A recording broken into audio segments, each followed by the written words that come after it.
Interception.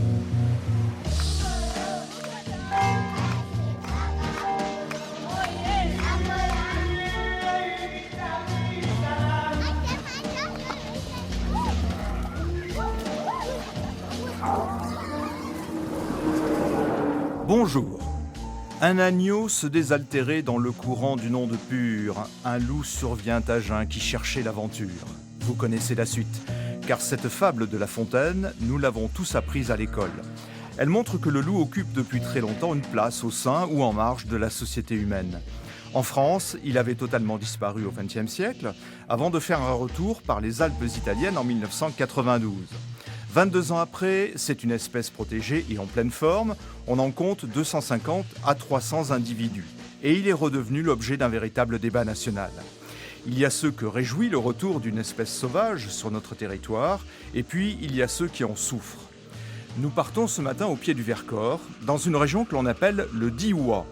La tradition pastorale y est très ancienne, avec la présence de petits troupeaux de brebis élevés en pleine nature. Ces éleveurs et ces bergers sont les premières victimes du loup. Des victimes économiques, bien sûr, même s'il existe un système de dédommagement pour les dégâts subis, mais victimes psychologiques aussi. D'abord parce que découvrir ces bêtes égorgées est une chose pénible à vivre pour les éleveurs.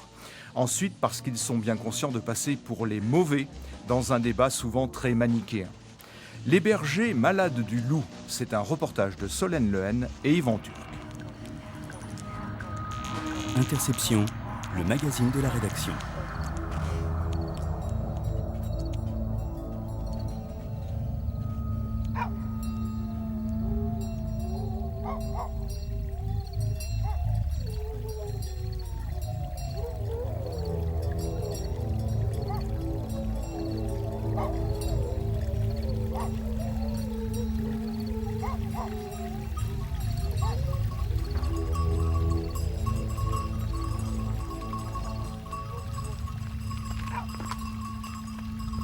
Fais le tour derrière.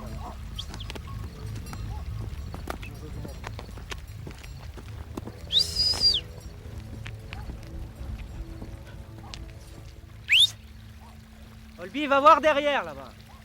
Vos gros biais vous suivent plus? Ça dépend des jours.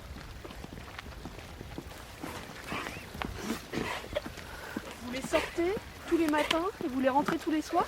En ce moment, ouais, parce que j'ai des prés juste à côté de la bergerie, donc ça fait le taf comme ça.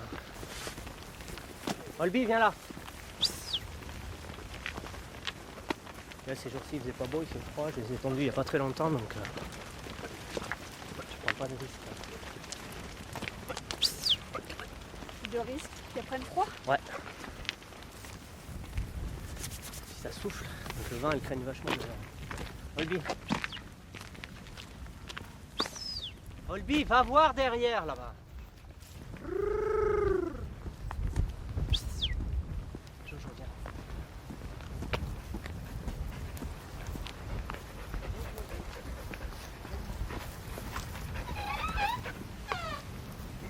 Vas-y.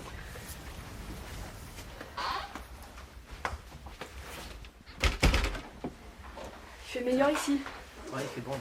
Il y a moins de vent. Je suis Nicolas Pécoz, éleveur à Gigord et Lozeron. J'ai un troupeau de 350 brebis, je pratique la transhumance et j'ai des brebis allaitantes. Donc je produis de la viande d'agneau, quoi. Combien d'attaques? Ouais, on a subi 4 attaques de loups et on a perdu une vingtaine de bêtes, plus toutes les brebis qui ont disparu suite aux attaques, quoi. Ça représente encore une trentaine de bêtes en plus, quoi. La dernière attaque, elle remonte à 2006 et la première a eu lieu en 99. Donc Ça c'est pas remonte? nouveau. Ça remonte, mais c'est pas nouveau, ouais. La première attaque, c'est celle qui vous a le plus marqué, la première attaque de loup? Ouais, c'est la première qui te marque le plus, ouais. Bah parce que tu sais que ça sera plus jamais comme avant. Et puis ce jour-là, bah voilà, il y a tout qui bascule en fait. Donc non, c'est hyper... et moi, donc la première, elle était en 99, elle était sur l'alpage de mon père. Moi, j'avais pas encore de brebis à l'époque. Donc là, ce matin-là, on arrive au troupeau et les brebis étaient effectivement toutes couchées, comme si de rien n'était. Et en fait, à 500-600 mètres du troupeau, il y a 10 brebis qui sont revenues, qui étaient en train de revenir au troupeau, complètement affolées, complètement apeurées, comme des balles au troupeau. Tu dis, ouais, il s'est passé un truc, quoi. Donc tu prends le troupeau, et puis en fait, quand tu redescends le troupeau pour aller au chalet compter, tu tombes sur un cadavre. Tu continues, tu as une brebis au milieu du troupeau qui est en train d'agoniser parce qu'elle s'est faite arracher à moitié la trachée. Mais elle n'est pas morte, elle tient à peu près debout, tu sais pas comment. Donc celle-là, tu la tues, parce que voilà, il faut abréger ses souffrances, quoi. Avec ton opinel, parce que tu as que ça sur toi. Et puis tu continues à descendre au chalet, puis tu retombes sur un deuxième cadavre. Et une brebis qui s'est faite saigner à 50 mètres à plat du chalet, quoi. Avec 2 agneaux dans le ventre, enfin voilà, ce jour-là, ça nous a coûté 3 brebis et 5 agneaux, quoi. Que des brebis pleines avec des agneaux dans le ventre qui étaient prêtes à agneler, qui allaient agneler le mois d'après, quoi. Donc voilà, donc tu comptes, et puis en fait au compte il en manque encore 11. Voilà, que tu retrouveras jamais. Cette attaque, la première attaque, c'était il y a quasiment 15 ans. Vous en parlez comme si c'était hier. Ouais, parce que ça marque, ouais, mais dans 15 ans vous revenez, je vous en reparle pareil. L'image du border qui se balade toujours à 50 mètres de toi quand tu montes aux brebis, qui est toujours devant, quoi, et puis qui ce jour-là, lui il passe derrière une petite butte et hop, il te revient dans les pieds, quoi. En couinant, genre, tu vois qu'il a vu un truc, et voilà. Et ce jour-là, le loup, nous on l'a pas vu, mais il était là, quoi. Parce que la brebis qui était tuée, le sang coulait encore, donc c'est nous qui l'avons fait partir. On n'a rien vu, mais c'est nous qui l'avons fait partir ce jour-là, quoi. Et les suivantes, est-ce qu'on peut dire qu'on s'habitue? Non, on ne s'habitue jamais, non. Non, non. Non, après, c'est comme une épée de Damoclès, et tu l'as sur... voilà, tu sais que ça peut arriver, ça peut taper n'importe quand, quoi. Le voisin qui est juste à côté, il s'est fait cartonner à 2h de l'après-midi. Les brebis qui sont parties à 2h de l'après-midi. Quand le troupeau est parti, il y avait 2 brebis mortes, quoi. Ils ont plus peur de l'homme, donc ils attaquent à peu près n'importe quand. Comment vous ressentez, en fait, chaque attaque? C'est comme... j'en sais rien, moi, comment il faut dire. Moi, je vais pas dire un viol, mais si, c'est un peu ça, quoi. Et quand vous parlez de cette épée de Damoclès, est-ce que vous cherchez le loup dans la montagne? Ouais, t'es toujours avec tes jumelles à chercher à droite, à gauche et tout, mais tu vois jamais rien, quoi. Tu sais qu'il est plus ou moins par là, tu sais que ça se trouve il est assis derrière un caillou là-bas, machin, tu regardes, mais tu vois rien. Puis tu verras jamais rien, quoi. On devient parano? Ouais, limite, ouais. Tu le cherches partout, tu dis putain, il est où? On pourrait se dire que c'est dans la nature des choses. Certes, on est ok pour supporter quelques pertes. Donc le renard, le corbeau, ils viennent te piquer un agneau, ça fait partie du jeu. On court pas après les renards, après les corbeaux en disant on va tous les flinguer, on va tous les tuer. Le loup, s'il passe à côté, il me pique une brebis de temps en temps, ok, je l'accepte, je le tolère. Mais après des cartons comme il peut y avoir, des 50, 60, 100 brebis de tuer dans la nuit, c'est intolérable, quoi. Comment tu veux faire? Là, j'ai un voisin qui a 350 brebis, il s'en est fait cartonner 159 dans l'été, quoi. Et quand tu as une brebis qui est au tapis, c'est pas un billet de 100 € qui est par terre, quoi. C'est une brebis avec son historique, comme je vous disais, les brebis on les connaît toutes, quoi. Je suis pas contre le loup, je suis contre les cartons que le loup il fait. Voilà, on est délaissés, nous on est déjà éleveurs de moutons allaitants, c'est rien au sein de la population agricole. La population agricole, c'est rien au niveau de la population active. Donc on n'a aucun poids, ni économique, ni politique, ni rien du tout. Voilà. À terme, si personne ne fait rien, c'est la mort du métier. Voilà. Donc après, on développera ce qu'on disait tout à l'heure, des élevages en batterie avec 2000 brebis qui pissent des agneaux, abreuvés d'OGM et de ce que tu veux, mais des mecs en montagne comme nous, là, ça n'existera plus, quoi.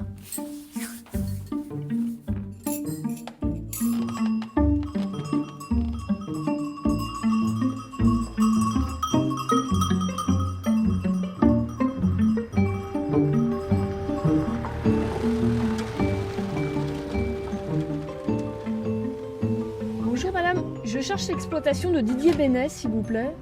Vous faites encore à peu près 1 kilomètre et donc ce sera là-bas, à votre gauche. Voilà. D'accord, et on va reconnaître facilement. Oui, tout à fait. Bon, très bien, merci. Voilà, Bonne journée. merci.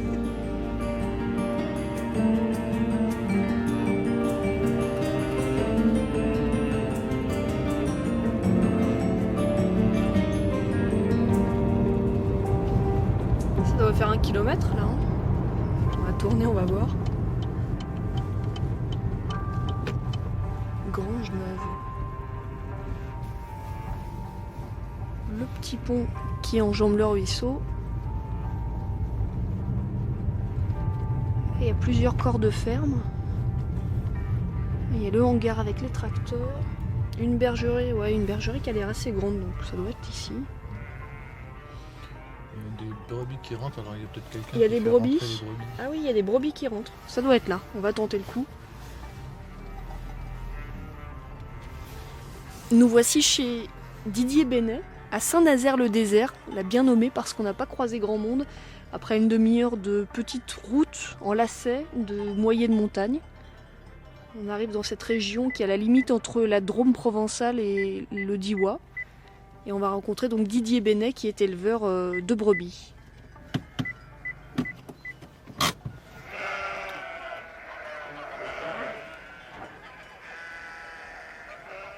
Cette année, j'ai pris 4 attaques de loups, donc 3 en montagne, donc une petite montagne qu'on n'a pas très loin de l'exploitation, et une attaque dernièrement, pratiquement pas dans la cour de la ferme, mais très proche des maisons.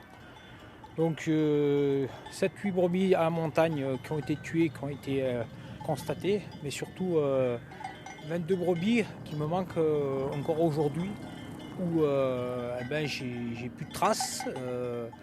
Donc des brebis qui aujourd'hui n'ont pas été indemnisées et qui ne le seront sûrement pas, parce que toute brebis qui n'est pas retrouvée n'est pas indemnisée. Et puis j'ai un bélier qui est complètement aujourd'hui, je dirais qu'il faut que je l'euthanadie, parce que je veux dire il ne peut plus vivre, il a la panse percée, donc je veux dire il ne peut plus vivre comme ça. Mais c'est une bête qui va être euthanasiée par le vétérinaire. Vous voulez pas la tuer vous-même? C'est-à-dire, pour nous, c'est très difficile de tuer nos bêtes, parce que nos bêtes, le premier truc, c'est qu'on est quand même des passionnés de ce qu'on fait. Chaque fois que je vois partir une bête qui est tuée par un loup, qui est mutinée par un loup, qui est abîmée, pour moi, c'est comme si c'était mes enfants. Les bêtes, pour nous, c'est des choses qu'on y est attaché. On soigne ça, je dirais, comme nos enfants, quoi. Vous êtes très affecté par la mort de vos brebis, pourtant les agneaux, les bébés de ces brebis, vous les envoyez tous les jours à l'abattoir, toutes les semaines.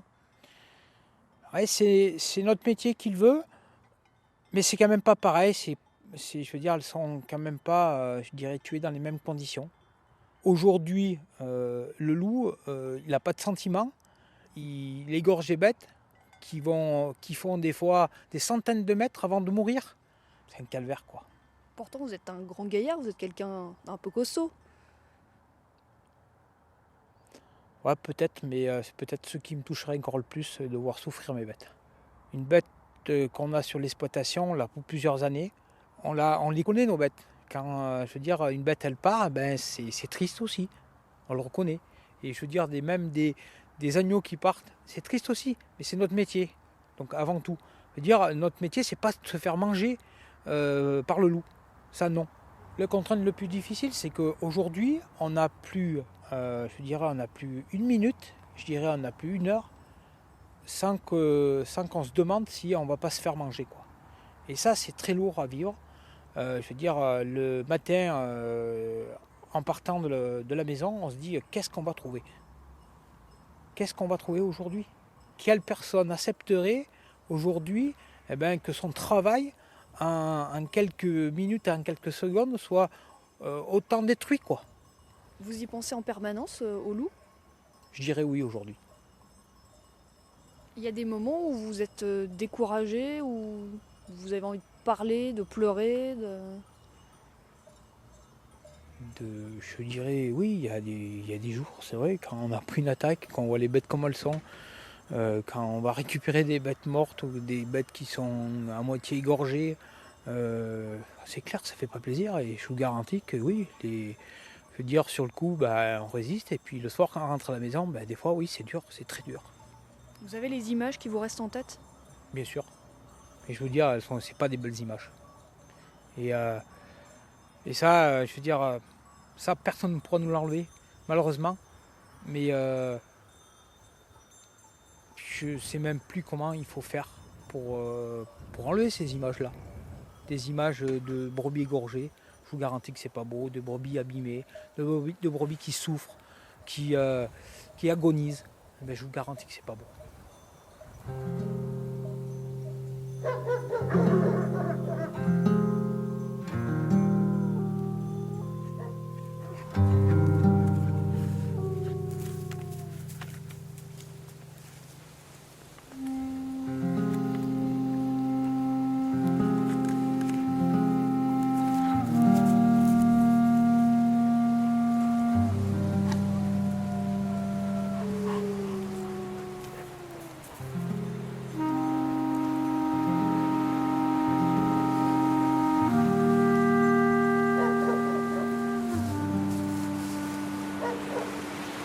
Alors, je suis le docteur Nathalie Bugeaud. J'ai été médecin du travail donc, de 2009 à 2013 et j'ai travaillé sur les conséquences des attaques du loup chez les éleveurs.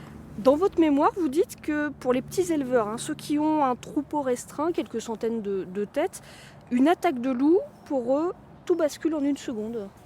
Alors, la première attaque est extrêmement violente. Vous arrivez, vous avez des bêtes qui sont égorgées, elles sont soit carrément mortes ou soit en train de mourir. Ce sont des bêtes en plus qu'ils connaissent, c'est un animal domestique. Eux interprètent ça comme une scène de crime.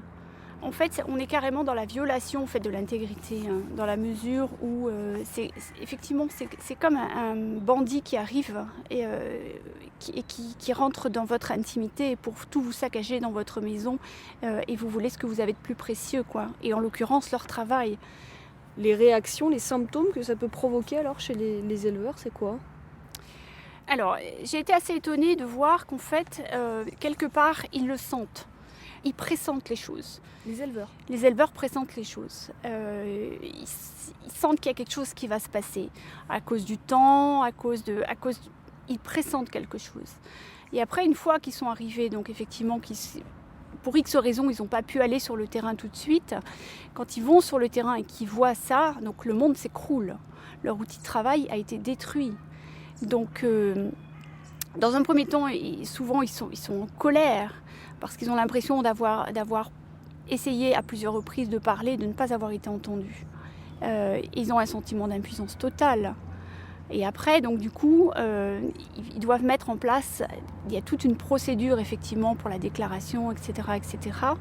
Et ça prend du temps. Et du coup, ils vont devoir en très peu de temps se concentrer donc, pour retrouver les bêtes. Toutes les bêtes qui ne vont pas être retrouvées ne seront pas indemnisées.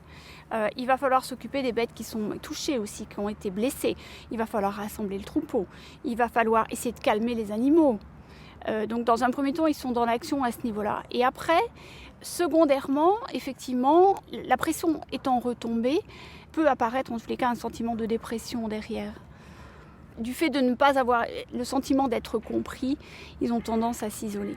Et c'est là où les choses, si l'isolement persiste, c'est là où les choses peuvent se dégrader, quoi. Comme la dépression. La dépression et ultérieurement, effectivement, donc l'état de stress et ultérieurement le stress post-traumatique qui peut arriver évidemment. Mais l'impuissance, le fait de se sentir impuissant, c'est terrible comme sentiment. C'est absolument terrible. Et dans les symptômes ou dans les conséquences, en tout cas, il y a un phénomène d'hypervigilance. Dans le syndrome post-traumatique, évidemment, vous restez en hypervigilance, c'est-à-dire que pendant plusieurs nuits, le moindre bruit ou le moindre mouvement, ne serait-ce que du chien de garde, par exemple, quand il se met à aboyer, un chien de garde que vous connaissez très bien, vous connaissez tous les sons qu'il va émettre. Donc dès que le chien va commencer à grogner d'une certaine manière, vous allez être en alerte permanente, donc en alerte le jour, en alerte de nuit, vous allez vous retrouver fatigué du coup, là vous tombez dans le syndrome dépressif et... Voilà quoi. Alors vous qui avez travaillé avec les éleveurs, j'imagine que c'est une population pas facile à approcher quand on veut apporter une aide psychologique. Le mot psychologie, déjà, ça doit les faire fuir, non ? Exactement. D'abord, ils ne sont pas demandeurs de ce genre de choses. Ils sont demandeurs d'aide, certes, mais pas d'aide psychologique. Donc si vous dites on vous adresse à un psychologue d'emblée, l'éleveur il va dire mais je ne suis pas fou. Le problème, il n'est pas là. Le problème, il est que j'ai subi une attaque. Maintenant, je ne vais pas bien à cause de ça. Je n'ai pas besoin d'un psychologue. J'ai besoin qu'on m'écoute. J'ai besoin qu'on empêche ça, que ça recommence. Mais effectivement, quand ils arrivent à se livrer, on a vu des éleveurs pleurer et se taire, avoir la gorge nouée parce qu'ils n'arrivaient pas à s'exprimer. Et quelque part, vous ne pouvez pas rester indifférent à ça, quoi. C'est pas possible. Cette détresse des éleveurs face au loup, face à cet ennemi souvent invisible, la Mutualité sociale agricole de la Drôme, de l'Ardèche et de la Loire, la MSA, l'a entendu. En 2012, elle a mis en place un dispositif jusqu'ici unique en France, un numéro de téléphone d'urgence. Les éleveurs qui le souhaitent, ou même leurs proches, peuvent se confier à un médecin, une assistante sociale ou un conseiller en prévention. MSA Écoutez Soutien, bonjour. Oui, bonjour madame. Quel est le motif de votre appel ? D'accord. Donc si je comprends bien, vous appelez par rapport à votre mari. Vous êtes en souci pour lui actuellement. D'accord. Et il est au courant de votre démarche ou il faut que... D'accord. Très bien, très bien. On est à la MSA Ardèche-Drôme-Loire, donc sur le site de Valence. Alors, je suis Serge Debar, conseiller en prévention à la Mutualité sociale agricole. Alors nous, ce qu'on a voulu faire justement dans notre action par rapport au loup, c'était accompagner ces personnes-là. C'est-à-dire passer cette phase de la colère, qu'est-ce qu'ils doivent faire? Alors bon, déjà dans un premier temps, il y avait tout un accompagnement, je dirais administratif, avec des organismes départementaux qui peuvent leur apporter des aides financières. La première des choses que doit faire donc une personne qui a subi une attaque, eh ben, c'est faire vérifier cette attaque. Voilà. C'est vrai que c'est un petit peu difficile à mettre en œuvre, mais c'est faire vérifier que cette attaque est bien une attaque du loup, quoi. Il n'y a vraiment que les bêtes avec des marques identifiées par des morsures qui vont être prises en compte. Voilà.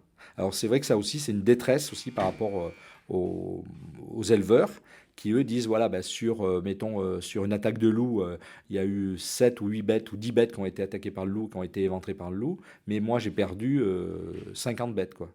Voilà, donc c'est aussi cette injustice-là qui va entraîner une détresse dans le comportement des éleveurs. Des personnes qui subissent une attaque, 2 attaques, 3 attaques continuellement, ils se sentent abandonnés. Dire voilà, mais qu'est-ce qu'on fait pour nous? Et c'est pour ça que nous, on a voulu intervenir.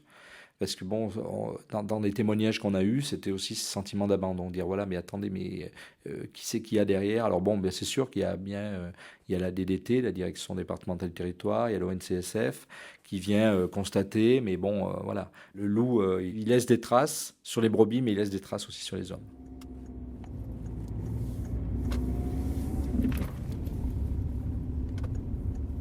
Nous sommes en route vers Valmaravel, qui est un petit village dans le Haut-Diois, dans la région du Haut-Diois. Et on va à la rencontre d'Irène Jourdan, qui est éleveuse et qui a perdu pas mal de brebis. Et d'ailleurs, quand on arrive un petit peu avant son exploitation, on a déjà la teneur, l'ambiance, puisque sur les poteaux téléphoniques, juste avant, il y a d'abord un gros panneau bleu. Il y a marqué « Ici, le loup a tué ». On va avancer un petit peu. Le suivant... Ah oui, alors ici, le loup a tué 70 brebis, un chien. Après, on a un poney, noté toujours sur ces mêmes panneaux bleus. Et le dernier panneau, à qui le tour? Là, on sort de la route et on monte sur une petite route caillouteuse. On arrive sur l'exploitation, avec des ballots de paille. Le tracteur, les hangars. Je vois pas encore les brebis, mais elles doivent pas être loin. Et les patous, mais qui ont l'air gentils.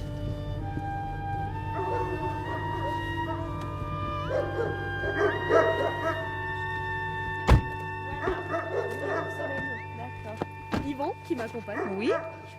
Oui, non, mais bonjour. Bon, on a trouvé, finalement, on vous trouve assez facilement avec les panneaux bleus. Ah ben en plus, oui, c'est vrai. C'est vous qui les avez fait, ces panneaux? Ouais, c'est nous qui les avons fait. Depuis l'année dernière, quoi. Depuis qu'on a eu des attaques, on a fait essayer de sensibiliser les gens. Donc on a mis ça, voilà. Les gens qui passent sur la route en voiture, qui voient ce qui se passe dans la région. Voilà, oui. Oh, ici, il y en a quelques-uns qui s'arrêtent, ils les prennent en photo. Voilà. Je m'appelle Irène Jourdan, je suis éleveuse ovin à Valmaravel. J'ai commencé avec un petit troupeau et puis après j'ai augmenté petit à petit. On est arrivé à 400 brebis. Et tout allait bien jusqu'à l'année dernière où il y a eu des attaques de loups sur l'estive, où là j'avais pris des brebis en garde. Du coup, il nous en a disparu 30 à moi et 40 à lui. Donc après, c'est vrai que du coup, il me les a plus, cette année, il me les a plus remis, bien sûr. 70 bêtes. Ouais, 70 bêtes, ouais. En l'espace de 15 jours, 3 semaines, quoi. Le loup ne vous mange pas que des brebis. Il y a pas que les brebis. Il nous a mangé un poney aussi, ouais, l'année dernière. Il a tué un poney, et il a mangé, il a enlevé l'épaule avant et il a mangé tout l'intérieur, toutes les entrailles, quoi. Donc voilà. Ça s'est passé où? Oh, ben ça s'est passé à 150 mètres d'une maison d'habitation, en plus, vraiment pas loin, quoi. Là, ici, là Oui, sur Vous nous montrer sur le village. Vous voulez qu'on aille voir? Oui. Oui. Si c'est pas très loin. Non, ben on va monter là sur la butte, comme ça on le verra. Comme ça on verra les brebis aussi. Oui, donc c'est vrai que quand on les a rentrées, on a dit, ben enfin, ça y est, on est tranquille, on va pouvoir dormir tranquille, parce que jusqu'à là, on ne dormait pas bien, voire pas du tout. Et donc, voilà, quand j'ai découvert ça, ben là, ça a été le summum, quoi. Financièrement, ça représente combien? Oh, pour le gardiennage des brebis, j'avais 4 000 € quand même, que j'ai plus. Pour les poneys, ben, j'avais quand même 1 000 €, donc ça fait déjà 5 000 €. Par an? Par an, oui. Après, sans compter ben, la perte des brebis, la perte des agneaux, le stress des brebis, enfin, c'était un petit peu... voilà. Donc, exactement, je ne sais pas combien ça se monte. Je dirais entre 10 et 15 000 € quand même.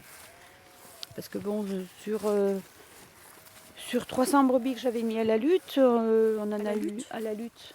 Oui. Quoi? À la reproduction, quoi. Qu'on avait mis le bélier. On n'a eu que 170 agneaux, quoi. C'est pas normal? Ah non, sur 300 brebis, c'est pas normal du tout, quoi. Donc bon, il y a eu beaucoup de pertes aussi, quoi. Donc voilà.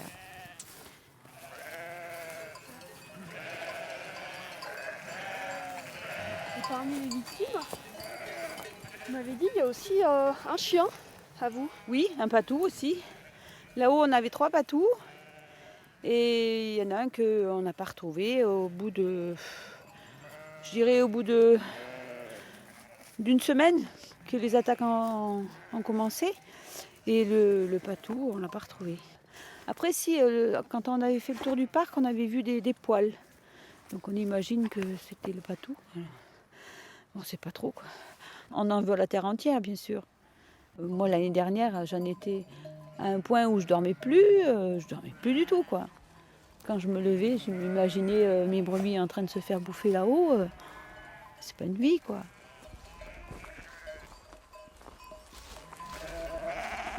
Oui, alors le poney, il a été attaqué là. Et vous voyez, c'est quand même, là, il y a une maison d'habitation, c'est habité toute l'année, donc c'est à quoi 150 mètres de la maison.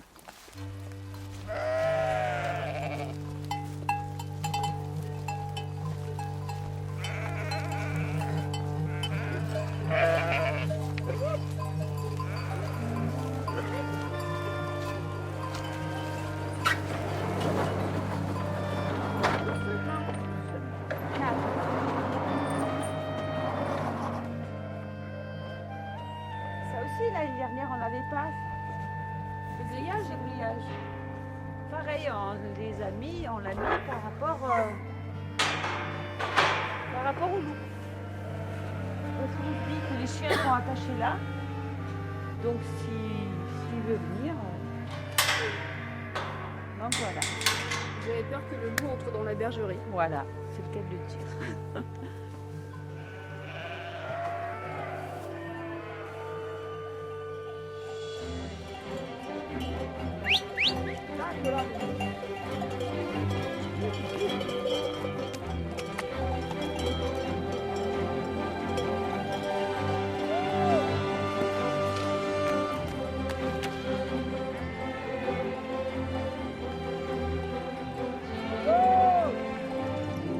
On est maintenant au pied du Vercors, toujours dans le Diois, avec Thomas Romani, qui est conseiller en gestion pastorale. Donc Thomas Romani, vous conseillez des éleveurs dans la façon dont il faut poser des clôtures, dont il faut se protéger du loup. Et là justement, on monte un petit chemin caillouteux le long d'une clôture, d'une bordure. On y est? Bah on y est, ouais. On est sur ce qui nous permet d'avoir une bonne petite vue sur le village. Ouais. Alors on est où là? Là on est sur une commune au-dessus de Die en direction du col de Rousset. On est à Chamaloc. On a un certain recul sur les actes de prédation et les mesures mises en œuvre par les éleveurs. Et ce qu'on leur dit, c'est qu'on n'a pas de solution, tout simplement. Voilà, on en est là aujourd'hui. On s'était dit dans un premier temps que les attaques resteraient au niveau des alpages et donc il fallait mettre en œuvre la batterie de mesures miracles, entre guillemets, un berger, du regroupement nocturne, du patou, etc. Mais on se rend compte que sur ces espaces-là qui sont aujourd'hui bien protégés, eh bien on a toujours et encore des attaques. Moi, ce que j'ai vu cet été et qui n'a pas fonctionné, c'est un troupeau protégé dans un parc de nuit, clôture double enceinte, c'est-à-dire 2 rangées de filets électrifiés, patou au milieu du troupeau, à côté de la cabane avec berger et aide-berger et une attaque malgré tout réalisée. Voilà, et réussie, si on peut parler de réussite. Ce que j'ai vu aussi, c'est lors d'une visite d'alpage chez un éleveur. Il était en train de garder. Je suis arrivé à midi pour discuter avec lui d'un projet technique. Il a rentré ses brebis à ce moment-là. J'étais ici, il y avait un stagiaire. Il avait 3 patous qui étaient là, qui ont vraiment pour but de défendre le troupeau contre le prédateur, plus des chiens de conduite dont on peut se dire malgré tout qu'avec leur odeur, ils peuvent faire aussi office d'effarouchement. Sur un espace de prairie, de pelouse bien dégagée, eh bien, on s'est rendu compte 1 heure après que malgré ça, le loup avait attaqué la queue du troupeau alors qu'on était seulement à 200 mètres. Il n'a pas peur de l'homme. Ah non, mais ça c'est un mythe qu'il ait peur de l'homme. Une attaque de loup, c'est imprévisible. C'est imprévisible. Vous avez l'impression d'avoir tout fait, d'avoir tout géré au millimètre, d'être là à surveiller votre troupeau, d'être vigilant toute la journée, de rentrer vos brebis, de les regrouper la nuit, de les mettre dans des filets, d'avoir vérifié l'électricité, de tout avoir fait correctement. Et un jour, eh ben, vous allez vous faire avoir. Parce que le loup est là, lui il a le temps, il circule jour et nuit, et il attend la faille, la faiblesse. Mais c'est pas une question d'intelligence, c'est un prédateur, c'est tout, donc il fait ce qu'il a à faire. Hein. Réguler le loup, finalement, ça passe par le tuer forcément. Bah, le loup a une dynamique de croissance de toute façon qui est de 20% par an. Donc à partir de là, il étend son territoire, on le voit bien, depuis 1992 il est parti des Alpes-Maritimes, il est dans les Vosges, dans la Lozère, apparemment dans l'Aube aussi. Il n'y a rien qui fasse office de régulateur sur la population de loups, c'est le super prédateur. Donc à partir de là, si on se dit qu'il est bon de gérer la population de loups, de gérer les effectifs, de gérer son avancée, il est évident que ça passe par du prélèvement. Aujourd'hui, compte tenu du nombre de loups présents sur nos territoires, 250 à 300 en France, ça dépend les estimations, c'est une population qui est installée. Et après, on n'a pas les moyens et le savoir-faire pour avoir un impact sur cette population de loups-là. Et après, ce n'est pas la volonté non plus qui est affichée. Pour les associations écologistes, il faut permettre aux loups de vivre dans nos montagnes. D'ailleurs, elles font remarquer que les éleveurs sont indemnisés et correctement, 160 € pour une brebis tuée. Il existe également des aides financières pour les clôtures, les aides bergers et pour les chiens patous. Et puis il y a des mesures pour réguler le loup. Les éleveurs peuvent bénéficier des tirs de défense. Certains sont autorisés à tuer le loup s'ils l'aperçoivent près de leur troupeau. Les agents de l'Office national de la chasse et de la faune sauvage interviennent également. L'été dernier, dans la Drôme, ils ont passé des nuits entières à guetter le loup, mais ils ne l'ont jamais vu. Aucun loup n'a été tué l'an dernier dans le département. Je m'appelle Micheline Falcon, je suis éleveuse bergère depuis une trentaine d'années. Vous dites éleveuse, je croyais que vous étiez retraitée depuis peu. Ah ben oui, j'étais, on va dire, je ne suis pas tout à fait encore retraitée, parce que j'ai encore une année d'activité, mais au ralenti. Oui, je vais être retraitée l'année prochaine. Retraite anticipée un peu ? Oui, une retraite un petit peu anticipée. Ça m'ennuie de le dire, parce que c'est un métier que j'ai énormément aimé. C'est un choix que j'avais fait il y a plus de 30 ans. C'est avec ce problème de loup, nos conditions de travail deviennent vraiment difficiles et du coup, j'arrête. Voilà, il y a encore quelques semaines, vous aviez un troupeau de combien de têtes ? Eh bien, là, depuis 2 ou 3 années, on avait 500 brebis. Votre première attaque de loup, racontez-moi un peu quand c'était, comment ça s'est passé ? Ouh là là, ça s'est passé en 2006. J'étais donc sur la montagne de Lop, à Val-Drôme. C'est arrivé comme un coup de massue. Et je dois avouer que sur le coup, j'étais tellement atterrée que je voulais arrêter. Dans un premier temps, on a cru que c'était une attaque de chien. On a dit, tiens, il y a un chien qui rôde. Et comme les attaques se faisaient de plus en plus régulières, on s'est mis à l'évidence que c'était le loup. Quand on a été attaqué, ensuite, c'est là le stress aussi. On dormait les fenêtres ouvertes pour entendre le moins de bruit. On avait installé un projecteur pour éclairer le parc. Et tous les soirs, j'allais quand même faire ma ronde, au cas où. Et un soir, je sors pour faire ma ronde comme d'habitude, mais il y avait du brouillard. Et je sors avec ma lampe, et à 2 mètres de moi, il y avait le loup. Vous avez fait quoi? Vous avez eu Rien, peur? j'ai eu peur. J'ai crié, il est parti, il a eu peur lui aussi. Donc, on ne peut pas décrire ce que l'on ressent quand on est attaqué par le loup, c'est très difficile. Après on est là, le moins de petits mouvements, l'ombre, là mais il y a quelque chose là-bas, enfin on pense qu'à ça. J'ai passé mon permis de chasser cette année. Vous voyez, j'ai 62 ans, c'est ridicule. Ridicule. Pour pouvoir bénéficier des tirs de défense. Voilà, exactement. Mais je ne suis pas assez agile, je n'ai pas assez de pratique pour dire que si un jour je voyais un loup, je puisse le tirer. Vous nous le montrez, votre fusil? Ah, il est à l'intérieur. Je vais vous le chercher si vous voulez.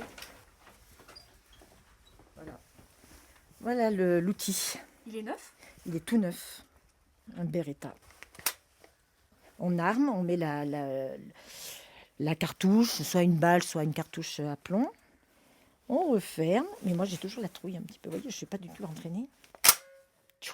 Alors vous voyez, déjà si je fais ce bruit-là, le loup, il y a un moment qu'il sera parti. Et puis après, vous épaulez et crac, vous tirez. Voilà.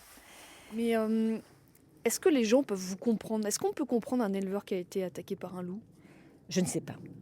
Pour moi, qui avait fait ce choix de vie pour des raisons très précises, par rapport à cette société de consommation, ce gavage, je me suis dit, les défenseurs des loups, c'est parce que c'est pour se donner bonne conscience. Parce qu'effectivement, on a un mode de vie, on a fait des choix de vie qui détruisent notre planète, ça je suis tout à fait d'accord. Et on continue de vivre comme ça parce que pour se remettre en question sur nos modes de vie, ça paraît difficile. Eh bien voilà, ça fait plaisir et ça remet en question notre outil de travail, mais notre vie tout court. C'est toute notre vie qui est remise en question. C'est-à-dire qu'on nous demande de partir, quoi.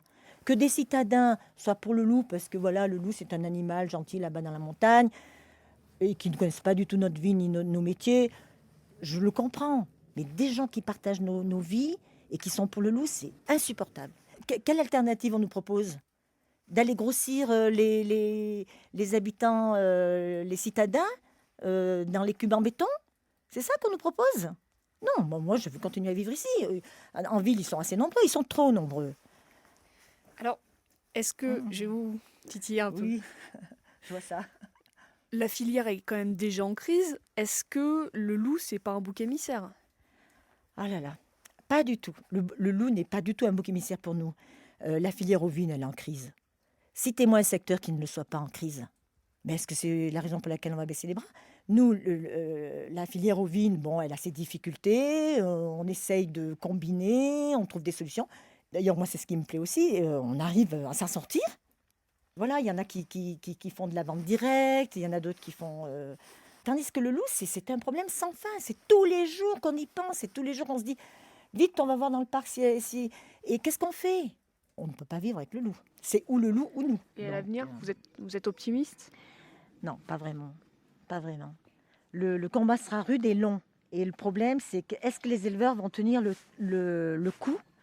Et ce que je redoute, c'est que même pour les gens qui aiment la montagne, la campagne, qui viennent en vacances, ils vont se rendre compte du dégât quand nous n'y serons plus. Et ça sera trop tard.